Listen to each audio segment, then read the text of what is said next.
Hello दोस्तों, नमस्कार। स्वागत है आप सभी में।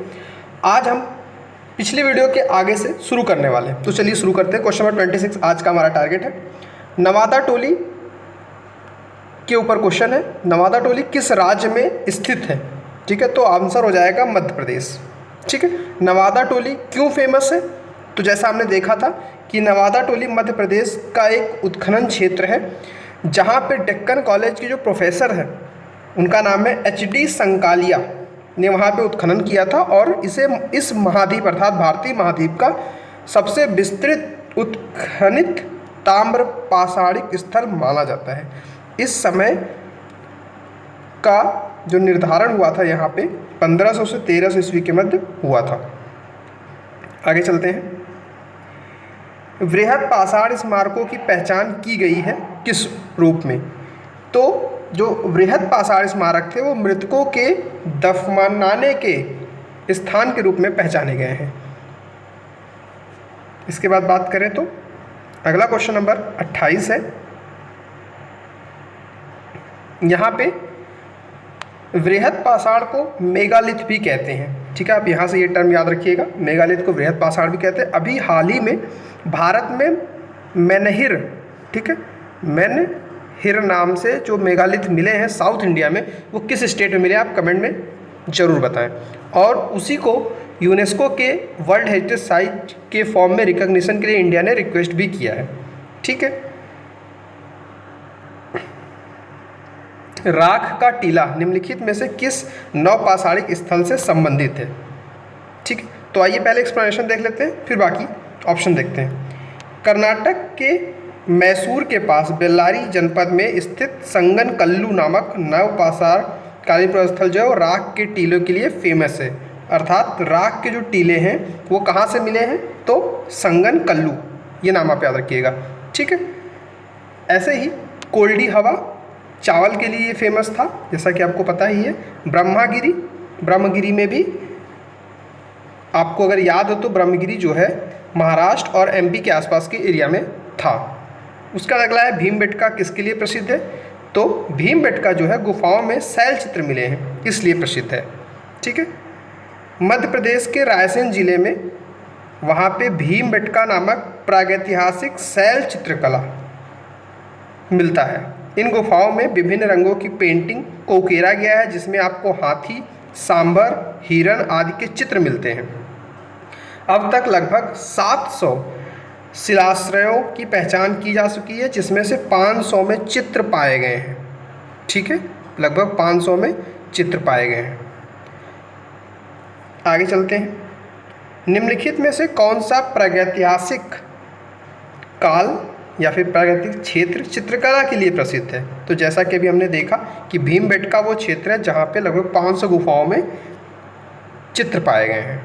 ठीक है, उसके बाद अगला क्वेश्चन है भीमबेटका की गुफाएं कहाँ स्थित हैं? तो भीमबेटका की गुफाएं जो हैं वो मध्य प्रदेश में स्थित है। अब ये क्वेश्चन MP PCS का है, तो इसलिए मध्य प्रदेश में स्पेसिफिक पूछा है, तो ये अब्दुल्लागंज रायसेन क्षेत्र में पड़ता है। हालांकि अदर एग्जाम में आपसे अब्दुल्लागंज तो नहीं पूछेगा, बट रायसेन पूछा हुआ है, तो आप मध्य प्रदेश के रायसेन जिले में पड़ता है, आप ये याद रख सकते हैं। ठीक है, आगे चलते हैं। भारत में किस शिलाश्रय से सबसे ज़्यादा चित्र प्राप्त हुए हैं? ठीक है, तो यहाँ पे ऑप्शन है घगरिया, भीमबेटका, उसके अलावा जो ऑप्शन है हम देखें तो लेखैया, ठीक है, और आदमगढ़। तो यहाँ पे आंसर क्या हो जाएगा? B option. ठीक है, यानी कि भीमबेटका। तो चलिए आगे चलते हैं। निम्नलिखित में से किस भारतीय पुरातत्ववेत्ता ने पहली बार भीमबेटका गुफा को देखा और उसके शैल चित्रों के प्रागैतिहासिक महत्व को खोजा? ठीक है, तो VC वाकांकर। ठीक है, इंग्लिश में लिखा होगा VC वाकांकर, या फिर हिंदी में ऐसे आप देखेंगे तो VS वाणकर, दोनों सेम ही पर्सन है। ऐसा हमने इससे पहले HD संकालिया का देखा ही, और बाकी लोग जो हैं MS वत्स और VN मिश्रा, ये आगे के क्वेश्चन में इनको कवर किया गया है। ठीक है, मध्य प्रदेश के रायसेन जिले में भीमबेटका प्रागैतिहासिक शैल का चित्रकला का श्रेष्ठ उदाहरण है, जिसकी खोज 1957 में वीएस वाकांकर ने की थी और यूनेस्को ने भीमबेटका के शैल चित्रों को विश्व विरासत स्थल की सूची में सम्मिलित किया। ये चीज़ आप याद रखिएगा। जैसे आ जाए कि इसमें से निम्नलिखित में कौन यूनेस्को के मतलब यूनेस्को के विरासत स्थल में सम्मिलित हुए हैं, तो उसमें अगर ऑप्शन भीमबेटका है तो आपका आंसर वो हो जाएगा। फिर अगला क्वेश्चन है भीमबेटका की खोज किसने की थी? तो जैसा कि देखा ही हमने कि वीएस वाकांकर ने की थी, ठीक है, तो विष्णुधर वाकांकर ने। उसके बाद ये मध्य प्रदेश में है, मतलब मध्य प्रदेश के रायसेन जिले पड़ता है खैर। उसके बाद अगला है OCP, ठीक है। OCP का फुल फॉर्म क्या है? गैर मृदभांड पात्र का नामकरण जो हुआ था वो किस क्षेत्र में पाया जाता था? तो वो हस्तिनापुर के क्षेत्र में पाए जाते थे, ठीक है। हस्तिनापुर का क्षेत्र कहाँ पड़ता है? तो गंगा यमुना दोआब की सांस्कृतिक परंपरा संभवतः उस संस्कृति के साथ ही शुरू होती है जिसे अपने अत्यंत विशिष्ट मृदभांड के नमूने के कारण गैर मृदभांड, ठीक है, कहा गया है। इस मृदभांड परंपरा के पात्र सबसे पहले हस्तिनापुर की खुदाई के दौरान प्रकाश में आए थे, ठीक है। वर्ष 1950-52 के दौरान हस्तिनापुर नामक पुरास्थल की खुदाई बीबी लाल के निर्देशन में हुई थी, ठीक है। आगे चलते हैं। ताम्राश्म काल में महाराष्ट्र के लोग मृतकों के घर के फर्श के नीचे किस तरह रखकर दफनाते थे? तो उत्तर से दक्षिण की ओर, पूरब से पश्चिम की ओर, ये ऑप्शन यहाँ पे दिए हुए हैं। तो इसका आंसर हो जाएगा नॉर्थ टू साउथ, यानी उत्तर से दक्षिण की ओर उनको रखते थे। सर उनका उत्तर की तरफ और पैर दक्षिण की ओर होता था। क्वेश्चन नंबर 37 पे चलते हैं। तो यहाँ पे इसका एक्सप्लेनेशन दिया है कि महाराष्ट्र की जो चैल्कोलिथिक कल्चर था, यानी कि ताम्र पाषाणकालीन, जिसे जॉर्वे कल्चर भी कहते हैं, उसके स्थलों में आपके नेवासा आता है, दैमाबाद आता है, चंदौली, ये चंदौली यूपी वाला चंदौली नहीं है, ठीक है, ये महाराष्ट्र का चंदौली है। ऐसे ही चंदौली जलप्रपात पूछता है तो भी आपको ध्यान रखना है कि महाराष्ट्र में है, ठीक है। इनाम गांव आदि पुरास्थलों में मृतकों के उत्तर से दक्षिण दिशा में दफनाए जाने के साक्ष्य मिलते हैं। कब्र में मिट्टी की हंडियाँ, मतलब कि मिट्टी के बर्तन जिसके अंदर वो दफनाए गए थे, उसके साथ साथ तांबे की कुछ वस्तुएं भी उनके साथ रखी जाती थी। अगला क्वेश्चन, निम्नलिखित में से किस स्थल से मानव कंकाल के साथ में कुत्ते का कंकाल भी प्राप्त हुआ है? मतलब कि जानवर को इंसानों के साथ दफनाया जाता था, ऐसा साक्ष्य कहाँ से मिला है? तो बुरजाम से। बुरजाम कहाँ पड़ता है? तो ये कश्मीर के एरिया में आपको पड़ता है और जम्मू कश्मीर के श्रीनगर के निकट स्थित बुरजाम एक नवपाषाणकालीन स्थल है जहाँ पे नवपाषाणिक अवस्था में मानव कंकाल के साथ कुत्ते के कंकाल भी सावधान से प्राप्त हुए हैं और यहाँ पर गर्तावास अर्थात गड्ढे वालों घर पाए जाने की प्रमुख विशेषता है, ठीक है। निम्नलिखित में से किस स्थान पर मानव के साथ कुत्ते के दफनाए जाने का प्रचलन रहा है? तो इसका आंसर क्या हो जाएगा? बुरजाम। जैसा कि हमने देखा कोल्डियावा से चावल मिला था। मांडा जो आपका पड़ता है वो जम्मू कश्मीर का क्षेत्र है, इंडस वैली सिविलाइजेशन का सबसे उत्तरी भाग, और चौपानी मांडो इससे संबंधित क्षेत्र नहीं है। गर्त आवास के साक्ष्य कहाँ से मिले हैं? तो जैसा हमने देखा कि बुरजाम से मिले हैं, बाकी इसका संबंध इनसे नहीं है। निम्नलिखित का मिलान करें, कौन किस क्षेत्र का है? तो नवपाषाण काल हमने देखा कि बुरजाम जो है नवपाषाण काल के क्षेत्र है, ठीक है। इसके अलावा अगर हम बात करें तो अगर सी को सेकंड से मिलाते हैं तो हमारा बी के साथ यहाँ पे मैच होता दिख रहा है। बाकी ऑप्शन देखें तो ठीक है, तो यहाँ पे एक ही ऐसा ऑप्शन है, इस वजह से ये आंसर हमारा यहाँ पे बी सही हो जाता है। अब देखिए इसका एक्सप्लेनेशन में क्या है। ये छत्तीसगढ़ पीसीएस 2022 से पूछा गया, तो लेटेस्ट सवाल है। तो पूरा पाषाण काल के जो क्षेत्र है वो आपको सोहन या सोन नदी घाटी, अर्थात ये नर्मदा नदी का क्षेत्र है, आप समझ सकते होंगे। उसके बाद मध्य पाषाण काल भीमबेटका, हालांकि भीमबेटका से सभी काल के चित्र मिलते हैं, ये बात आपको ध्यान रखना है, ठीक है। क्वेश्चन क्योंकि ऐसे भी क्वेश्चन बना हुआ है कि इसमें से किस क्षेत्र में सभी कालों के पेंटिंग्स या साक्ष्य मिलते हैं, तो भीमबेटका था वहाँ पे। नवपाषाण काल बुरजाम का था ही जैसा हमने देखा, और ताम्रपाषाण का बनास नदी घाटी का क्षेत्र था। इसके बाद कौन सा क्षेत्र किस राज्य में है? तो ऐसे हमने अभी देखा था, नेवासा आपका महाराष्ट्र में पड़ रहा था, ठीक है, और डिडवाना जो है वो आपका राजस्थान में पड़ता है। तो इस हिसाब से अगर आप मैच करें तो आंसर क्या बन जाएगा हमारा? नेवासा महाराष्ट्र, डिडवाना राजस्थान। दो आंसर अब मुझे भी याद थे। इसके अलावा जो दो ऑप्शन है उसको हमको याद कर लेना है।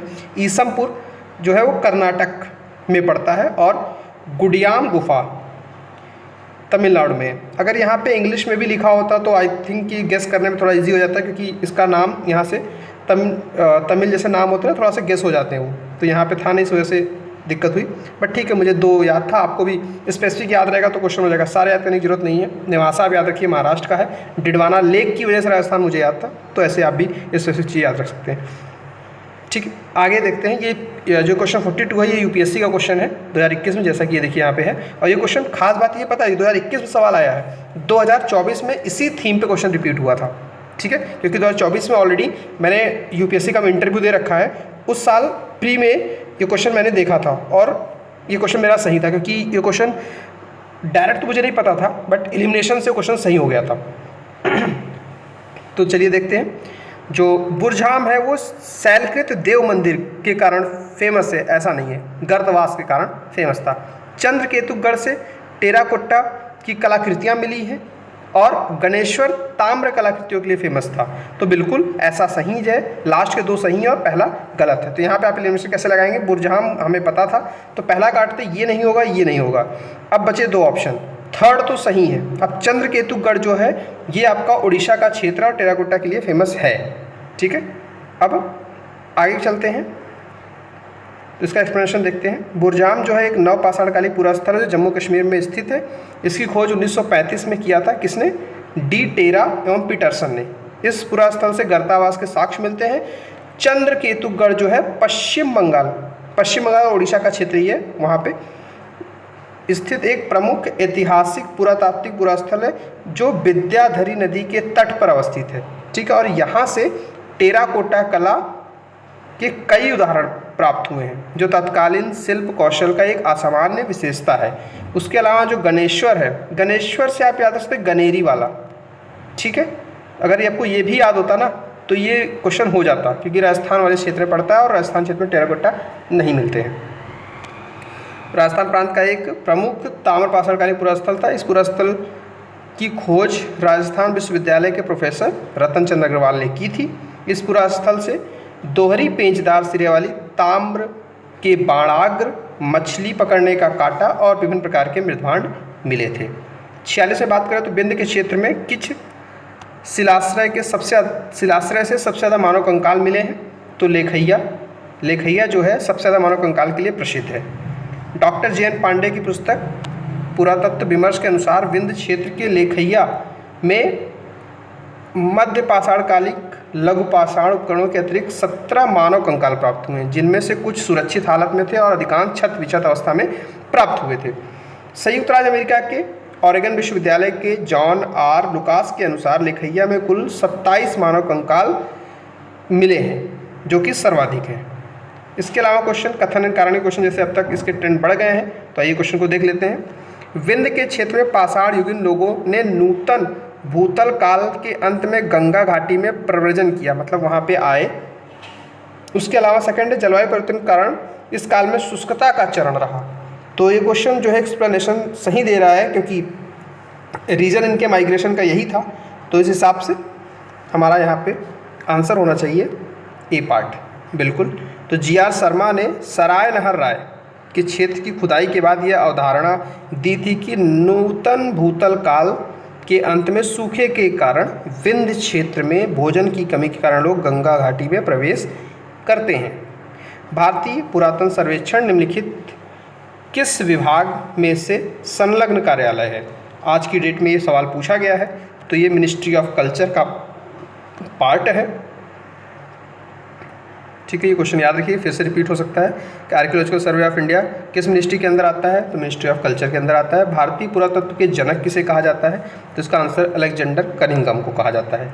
ठीक है, जो कि एक ब्रिटिश सेना अधिकारी थे और बंगाल में एक इंजीनियर के रूप में काम करते थे। उन्हें भारतीय पुरातत्व का जनक कहा जाता है। ये लूसेंट में सीधे सीधे कवर किया गया, वहाँ मैंने ऑलरेडी कवर करा रखा है। तो ये क्वेश्चन बहुत ही लो हैंगिंग फ्रूट्स हैं। ठीक है, तो इसके लिए आपको बिल्कुल टेंशन नहीं लेना है।